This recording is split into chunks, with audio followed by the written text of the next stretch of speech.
There's a moment when you realize you're the only one trying. You text first. You check in first. You show up first. And then one day, you just stop.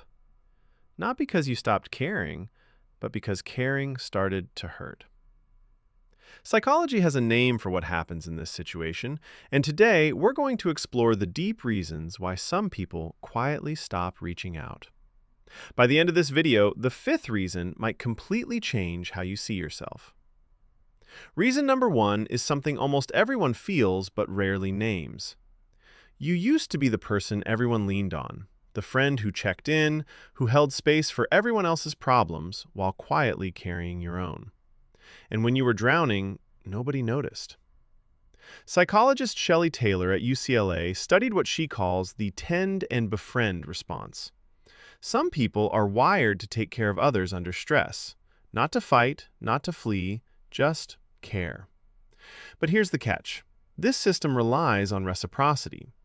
When you keep showing up for everyone and no one shows up for you, that's not weakness, that's burnout, a system designed to run on full, not empty. And this exhaustion isn't just emotional. Your brain feels it physically too.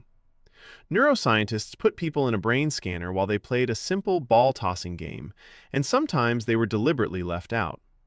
Even in this simple experiment, the brain lit up in the same region as physical pain, the anterior cingulate cortex, the same part that fires when you break a bone.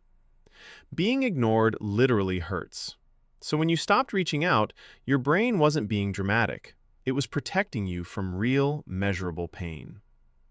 But why does your brain learn that reaching out is dangerous? Psychiatrist John Bowlby spent decades studying how early bonds shape our adult relationships. He found that some people develop an avoidant attachment style, not because they don't want connection, but because somewhere along the way, connection stopped being safe.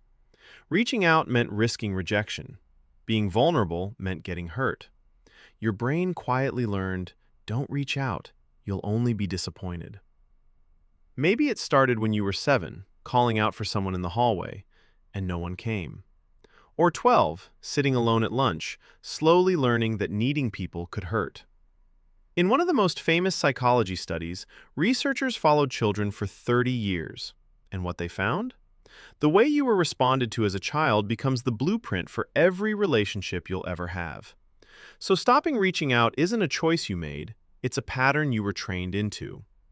And sometimes it's not just action, it's words. There's actually a term for this, alexithymia. It comes from Greek and it literally means no words for emotions. Not because you don't feel anything, you feel everything. But somewhere along the way, you stopped translating your feelings into language. When someone asks what's wrong and you say nothing, it's not dishonesty. It's a vocabulary you were never taught. And when you can't name what you feel, asking for what you need becomes impossible. So you stop asking, you stop reaching out. Not because you don't care, but because you don't have the words. Now, here's an uncomfortable truth. Your silence can be either a choice or a cage. Your nervous system has two ways of going quiet, and they look the same on the outside but feel completely different inside. One is a conscious pause. You feel calm, clear. You choose this. You protect your energy because you know your limits. The other is an unconscious shutdown. You feel numb, disconnected. You didn't choose this. Your body chose it for you. There's a difference between choosing silence and being trapped in it.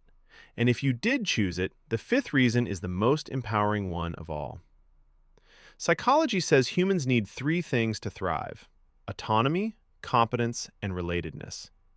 When you stopped reaching out, it wasn't because you abandoned connection. You reclaimed autonomy. You chose who deserves your energy instead of giving it to everyone who asks. This isn't isolation. This is evolution. You're not pushing people away. You're finally pulling yourself closer. You didn't stop reaching out because you're cold. You stopped because your nervous system remembered every unanswered text, every one-sided effort. You didn't stop caring. You stopped pretending it didn't hurt. And that's not something to fix. It's something to understand. You used to be the one who always texted first. Now you know why you stopped. And maybe, just maybe, this isn't the end of connection. It's the beginning of a better one. If this video resonates with you, subscribe. There's more psychology behind who you are than you might realize. And if you've ever wondered why social interactions feel draining sometimes, the answers may surprise you. I'll see you in the next video.